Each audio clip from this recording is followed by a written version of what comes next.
Antisipasi arus balik Lebaran, Menteri Perhubungan Budi Karya Sumadi kembali pantau kesiapan sarana transportasi.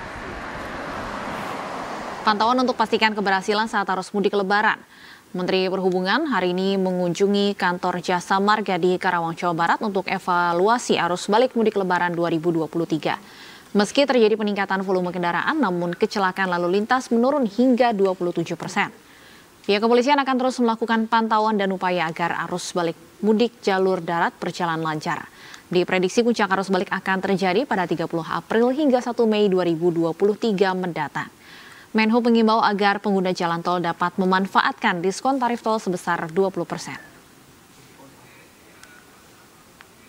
Nah, kita memang tidak harus cukup keras dengan apa yang sudah kita lakukan.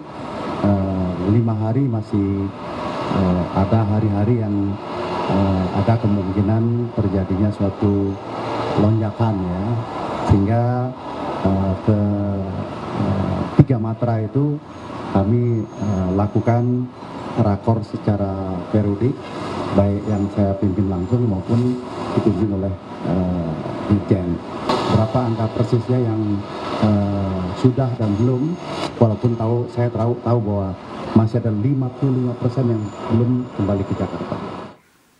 Pemirsa, untuk mengetahui kondisi terkini gerbang tol Kali Kangkung dan Lingkar Gentong, kami telah terhubung dengan rekan Galuh Pandu dan Salam Rahmat. Selamat sore rekan-rekan, saya ke Galuh Pandu terlebih dahulu. Galuh, bagaimana pantauan arus balik di gerbang tol Kali Kangkung sore ini?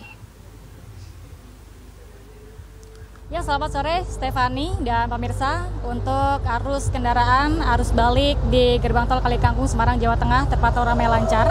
Ada sekitar 3.000 kendaraan yang melintas pada tiap jamnya dan jumlah ini menurun 5% dibandingkan hari kemarin, yang mana adalah puncak dari arus balik terjadi pada kemarin pada tanggal 26 April 2023, yakni dengan volume tertinggi pada jam 14 hingga jam 18 sore.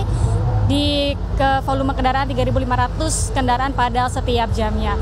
Dan sampai sejauh ini berdasarkan informasi yang kami terima bahwa sudah ada sekitar 100.000 kendaraan yang keluar dari Semarang, yang artinya ini ada di angka 30% yang sudah keluar dibandingkan kendaraan yang masuk dari arah Jakarta menuju Semarang.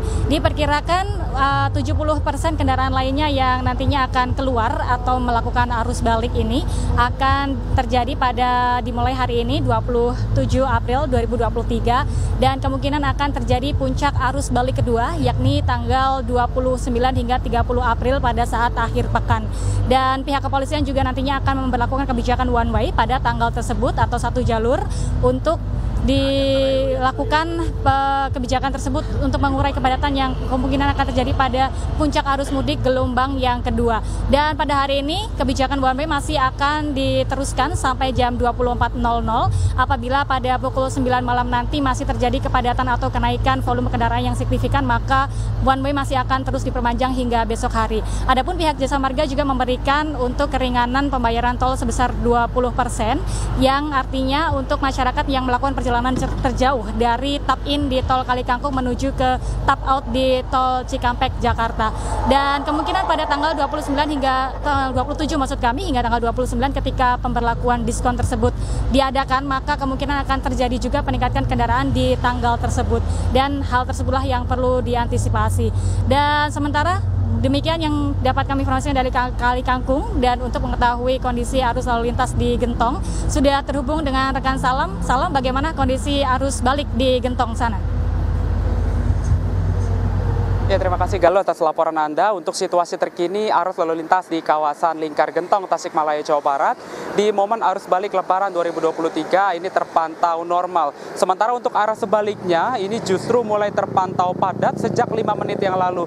Tentu berbeda situasinya pada hari Senin dan juga Selasa kemarin yang memang sempat terjadi adanya ketersendatan atau juga antrian kendaraan yang melintas di kawasan tempat kami melaporkan saat ini hingga di kawasan titik simpang Malangbong, Garut, Jawa Barat, di mana kemacetannya sendiri bahkan pada hari Senin dan juga Selasa kemarin ini bahkan mencapai 10 km, di mana untuk mayoritas kendaraan yang melintas dari pantauan kami di lapangan ini masih didominasi oleh sepeda motor dan juga mobil pribadi. Sementara untuk mengurai kemacetan, rencananya penerapan rekayasa lalu lintas dengan menggunakan one way sepenggal dan juga one way situasional ini akan diberlakukan jika arus lalu lintas ini sudah mulai tersendat mulai dari sepanjang 3 hingga 10 km.